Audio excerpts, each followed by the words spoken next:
samurai warrior of Silicon Valley. Larry's attitude is, if you want to compete against me, then be prepared to be crushed. Larry Ellison started Oracle Software over 30 years ago, and it has made him the highest paid executive over the last decade, with a total compensation of $1.84 billion. There was nobody better than Larry at making a customer believe that he could change that person's business life with his product. He sees around the corner well before many of us get to the end of the street. He'll do whatever it takes to win. In the office, SAP, the German software firm, was ordered to pay Oracle $1.3 billion. Or on the ocean. There is absolutely no doubt that he hates to lose.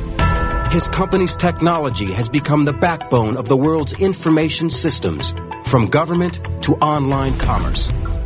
The brazen billionaire is an ambitious provocateur with a singular management style. I have a theory that Larry's succession plan for Oracle is he is trying to figure out a way that when he's 6 feet under in a grave, he can still run Oracle.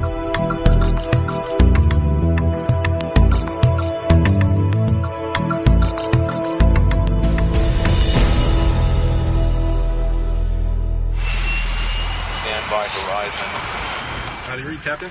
Loud and clear. Okay. If you know anything about Oracle's Larry Ellison, it probably goes something like this. I've got a Bugatti, the fastest car in the world. His home cost $200 million. The fastest sailboat that's ever been built. I'm addicted to winning. The more you win, the more you want to win. He's a high-flying adrenaline junkie and an unapologetic collector of expensive toys and real estate. That really takes my mind off of work.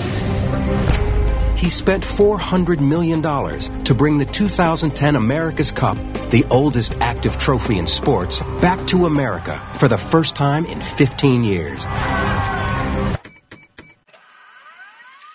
But his success comes from something far less flashy. Some of the world's most essential software. Tools you use every day, but probably don't realize that it's his company making them work.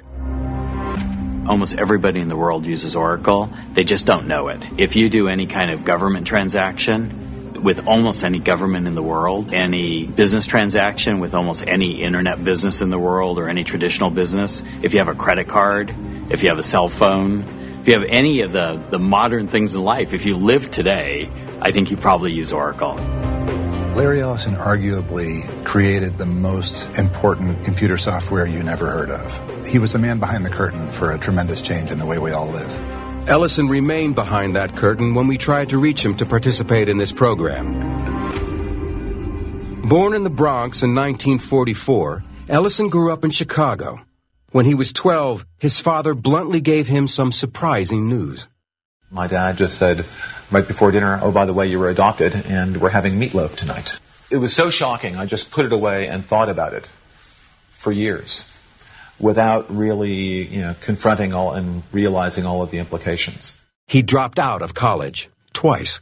Ellison was a mediocre student and disliked formal education. Mike Wilson is an editor for the St. Petersburg Times and interviewed Ellison extensively for his biography. Larry was not interested in following the rules at school, in the family, or anywhere else. Larry needed to get out from underneath the shadow of Lewis Ellison and prove to his father that he could make something of himself. His flair for the fast lane was obvious early. Larry went out and bought himself a turquoise blue Thunderbird. He was a stylish guy. He wanted to impress people. He got in that car and he drove it to California. Larry Ellison was a young man with a great deal of potential. His trip to California was critical to who he would become. Ellison settled in Berkeley and set out to make a living writing code. In 1973, he worked at the computer electronics maker Amdahl. There, he met Stuart Fagan. They've remained friends for over 35 years. I went into my cubicle on the first day I worked there, and across the hall were a couple of guys who never seemed to do any work. They just talked all the time. And one of them did nothing but talk about himself, how smart he was, how stupid everyone else was, and how he really ought to be running everything. And that was Larry Ellison. Ellison was a talented but impatient programmer, desperate to find something of his own to control. To say he had the attention span of a tumbleweed is to overestimate it. I would say more the attention span of a lightning bolt. But his attention focused when he landed a job at a company called Ampex. Ampex was struggling with a project funded by, of all places, the information-driven CIA. The project was codenamed Oracle. The CIA needed a system to store and retrieve vast amounts of foreign intelligence, concerned with its various sensitive operations and missions. For Ellison, it was the job of a lifetime, and would plant the seeds for his future. In the 1970s, information storage meant putting data on reel-to-reel tape, which was just too slow and inconsistent for the CIA, and too slow for Ellison. He left Ampex and later started his own company with his friend and programming genius, Bob Miner. Bob and Larry were a perfect odd couple for Silicon Valley. Bob had all of the engineering smarts, the technical ability. Larry, on the other hand, had the sales ability, the visionary ability, the ability to go to a customer and explain, here's how your business can change. With this original handwritten sign and $1,200, they started Software Development Laboratories, or SDL. Ellison recruited friends Ed Oates and Stuart Fagan to help program. He did want me to join him, and he's going to start some kind of company, and I thought that was the stupidest idea I'd ever heard, because Larry wasn't famous for finishing things. I used to say he's a total flake and he'll never amount to anything, and I was half right. Ellison's new company needed a product. And after reading an obscure IBM research paper, he thought he had it. A method of sorting information that was vastly superior to anything that had come before. It was called a relational database. According to Gary Bloom, who worked with Ellison for 14 years, it was a complex name, but a simple idea. Relational database, what is it? It's a collection of data and information that's very simply put into a format that makes it very easy to search and find that information. It's nothing more complicated than that. IBM didn't see the potential of what they had. Ellison did. I said, oh my God, we can beat IBM to market because IBM doesn't believe in their own idea. Ellison believed and asked programmer Bruce Scott to start writing code. For me, it's just cool technology and kind of fun. But for Larry, he saw a company out of it. He saw a market out of it. We weren't sure Larry was right, but we needed the jobs. And it was a struggle all the time. Larry was under a lot of pressure to get some money in somehow.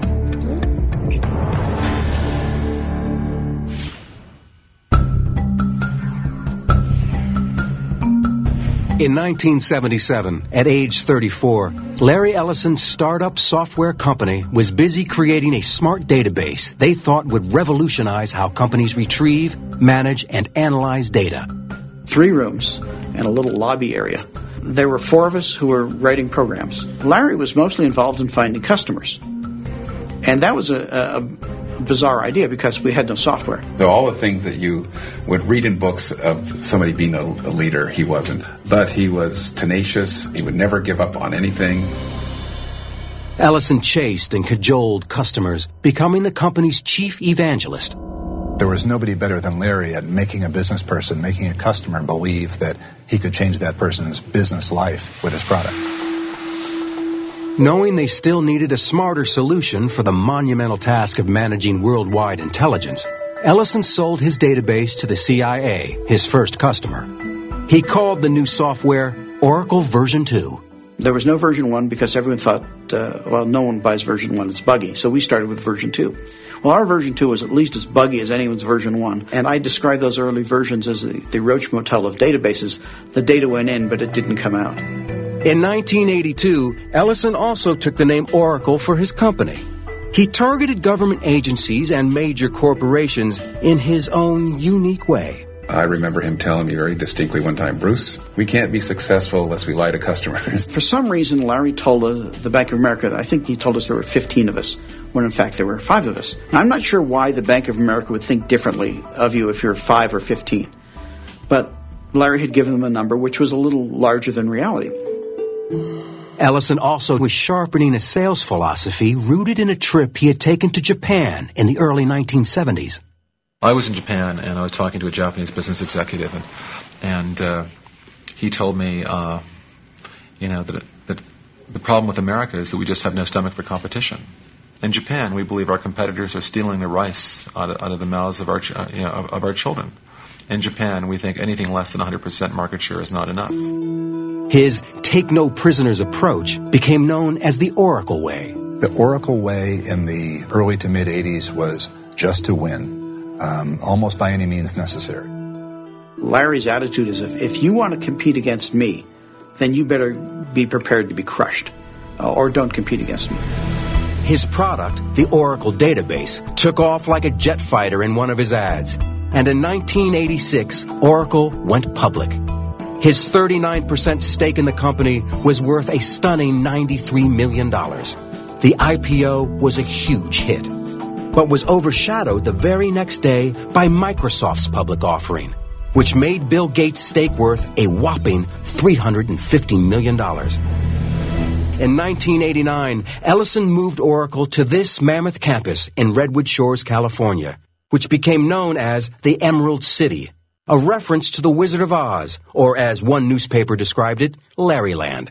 And everyone knew who was the wizard. When I ordered a Ferrari 348, and I was going to get the first 348 in California, Larry ordered one from somewhere on the East Coast and got it shipped in before I got mine.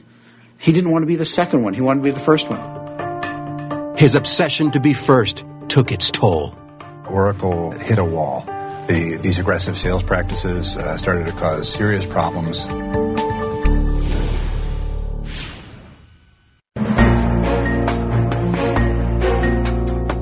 Oracle's aggressive sales practices in the 80s turned the company into an accountant's nightmare. The sales force was so aggressive, so willing to close a deal, and there were so few business controls over the makeup of those deals. Then we started having the problem of we certainly signed some bad contracts. They were also selling products that hadn't yet been created. Oracle was selling a lot of futures, so you were taking a lot of money in, a lot of revenue in for future deliverables. Well, then the question comes, when you finally have those deliverables, now who do you sell them to? You already sold it to everybody. You sold it to them 3 years before you had it. It didn't help the company's prospects that their latest product was a dud. Oracle version 6 was riddled with bugs. Customers were frustrated and sales plummeted. It's sometimes characterized as the near-death experience of Oracle in the early 90s, and it was. We weren't cutting fat. We were cutting into muscle, and you might even say in a couple of cases, we're cutting a couple limbs off. With Oracle's stock price in free fall, so was Ellison's personal fortune. By November 1st, 1990, he had lost $790 million.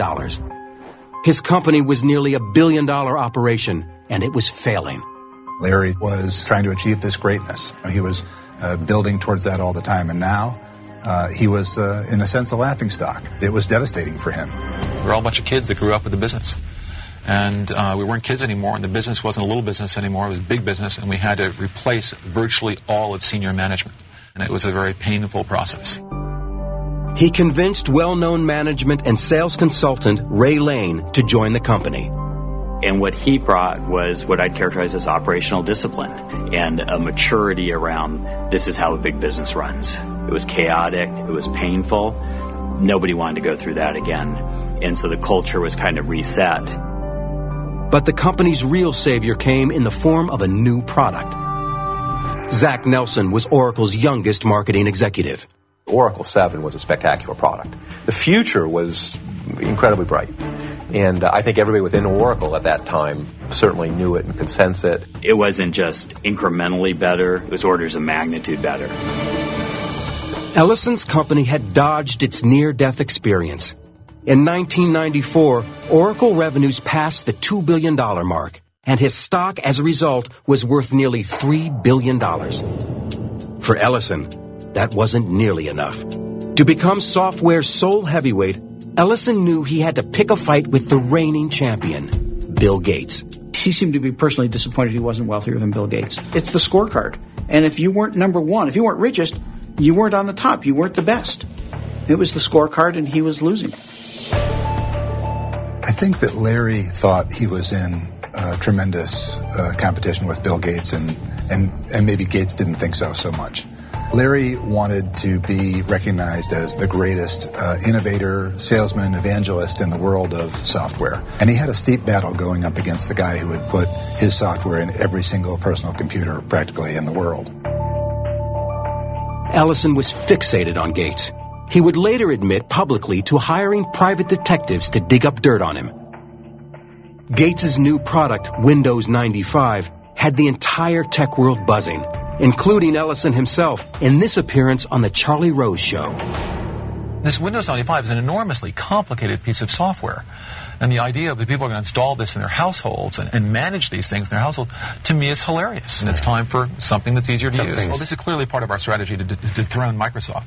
But the way you dethrone Microsoft is not somebody to throw darts at Bill Gates and hate and envy Bill Gates. You have to think about products and create products that are better than the products that Microsoft is selling. Ellison made a move into the consumer device market. He called it the Network Computer, or NC. He launched the network computer with great fanfare. The computers we currently make, personal computers, are rather expensive, right, very, very complex. So we've introduced this new class of computer for normal human beings at very low cost. That's pretty. Very low cost, very lightweight. Now every person can use a computer because they're low cost and very easy to use.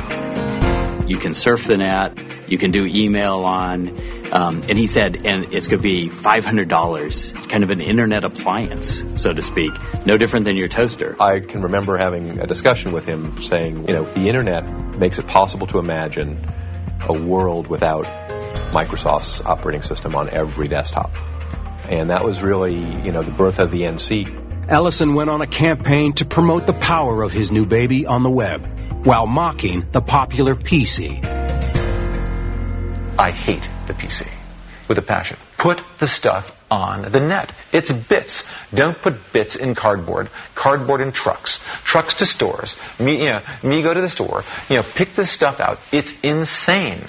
I love the internet. But falling PC prices meant the NC was destined to fail. I don't think there was anything wrong with the idea. I actually just think it was premature. 5 years later, it would have won the world. And the only difference is all the PC manufacturers, Dell, HP, everybody else, Gateway, what did they do? They created a $500 PC that surfs the web really well, and it does email really well. And that shut down Ellison's venture into the consumer market. His NC was too far ahead of its time, but his vision of the internet was still right on target. Oracle's database became the underpinnings of all of these internet services that we take for granted today. It's Expedia, Amazon, eBay, go down the list of applications. All of those are storing all that information, retrieving that information, delivering that information, doing those transactions through the Oracle database. People thought Larry was crazy. Now, he's a genius. Kind of solved the biggest IT problem in history.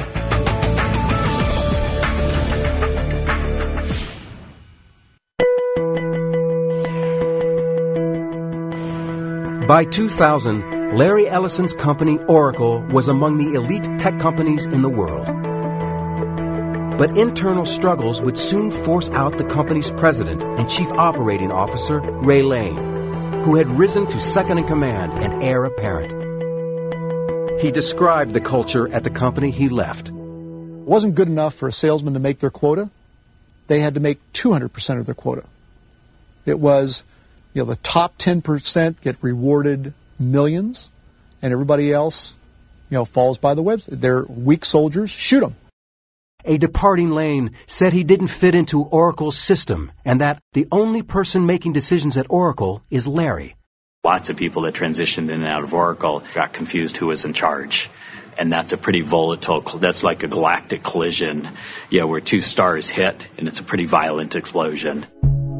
Oracle, the company, was on a roll, but was lagging behind in one key area. We're still fighting to be relevant in the applications world. We're the number 2 application provider in the world, and we're number 2 in ERP behind SAP. Boy, this number 2 is getting old. And we're number 2. Not for long. We're number 2 in CRM behind Siebel, but we're growing faster than SAP, and we're growing faster than Siebel, and we're determined to become number 1 in applications like we're number 1 in database. To get to number 1, Ellison needed to do something his company had long avoided: buying new technology through acquisitions. When he came to that conclusion, he opened his wallet and bet far bigger than anyone else did. And in fact, he did it far faster than anyone else did. Ellison wanted to bundle new application software with Oracle's successful product line. In 2003, he targeted the company PeopleSoft in a hostile takeover attempt. The Department of Justice sued Oracle on antitrust grounds, charging the takeover would empower the company to illegally raise rates and impair innovation. After a 1.5-year-long battle, the courts sided with Oracle. Ellison finally acquired PeopleSoft for $10.3 billion. It's very rare that someone gets sued by the government and they actually win.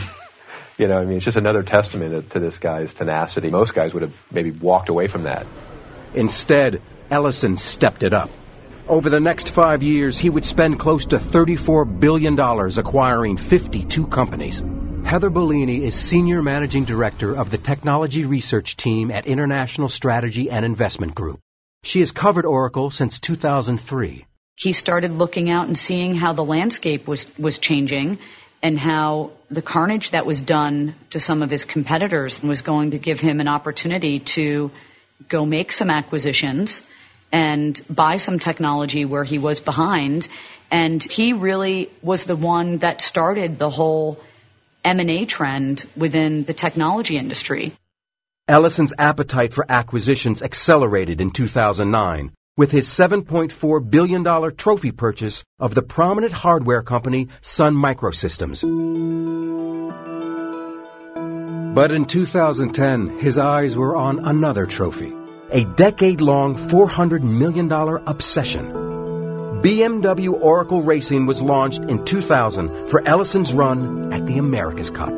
It may be the oldest active prize in international sport, but what Ellison created was entirely new. The boat is a trimaran. It often appears to be nearly flying with only one of its 3 hulls actually in contact with the water. The oceans have never seen anything like it. There is absolutely no doubt that he hates to lose. There's no doubt of that at all. Grant Dalton has competed against Ellison on the America's Cup circuit. My recollection in racing against him, and we will race against him in the future, is this is a man that's very determined to win. On Valentine's Day 2010, Ellison brought the America's Cup back to the United States for the first time in 15 years. He celebrated with his now ex-wife, romance novelist Melanie Kraft. It was his 4th marriage. The old samurai warrior reemerged when his friend Mark Hurd resigned as CEO at Hewlett-Packard amid allegations of sexual harassment and expense account irregularities. Ellison was outraged. He attacked the HP board of directors. He said, quote, the HP board just made the worst personnel decision since the idiot on the Apple board fired Steve Jobs many years ago.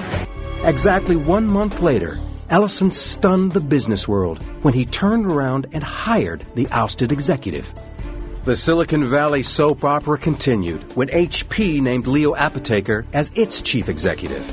His former company, SAP, is Oracle's biggest rival in business software.